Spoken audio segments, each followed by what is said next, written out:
Som veľmi rád, že sme sa stretli pri extraligovom zápase v Liptovskom Hrádku. To je historická chvíľa. Som veľmi rád, že prišli diváci. Je úplne plná hala a takto by to malo byť celú súťaž.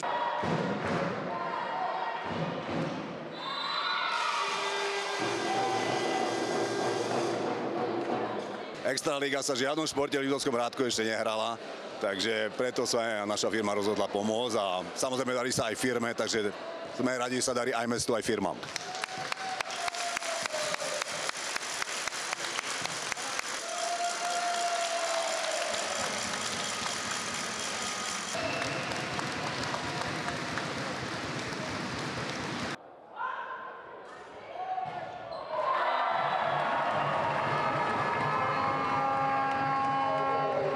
Dievčatá, ich hru by som hodnotila pozitívne, pretože všetky taktické pokyny, ktoré sme si dali, sa snažili splniť.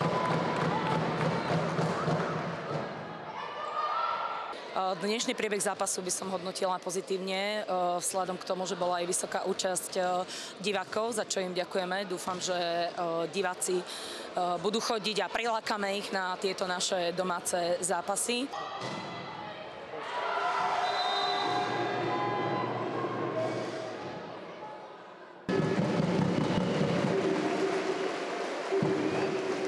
Počas zápasu sa zranila smečiarka Katka Pavlíniová. Vyzerá, že to nebude nič vážne, pravdepodobne je to len natiahnuté a budúci týždeň zabezpečíme fyzioterapiu a predpokladáme, že na nasledujúci zápas bude k dispozícii.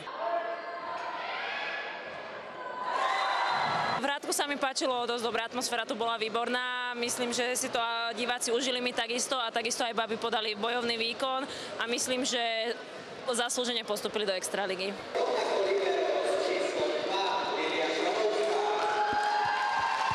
Na to, že to bol náš prvý zápas a bolo strašne veľa divákov v hale, tak si myslím, že sme to zvládli, bojovali sme, čo je dôležité a vieme sa od toho odpichnúť do ďalších zápasov a verím, že to bude už len lepšie. A dúfam, že tak ako bola dnes plná hala, tak bude každý týždeň.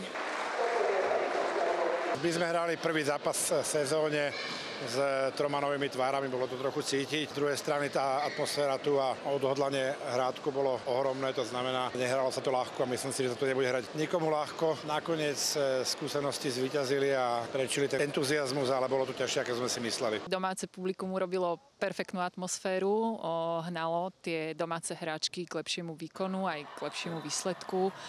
Škoda druhého setu, kde mali veľkú príležitosť získať ten set v prospech teda domáceho družstva, ale koncovku nedobojovali tak, ako by si to vlastne želali. Ďakujem dievčatá za obetavý výkon a trénerom za skvelú prácu.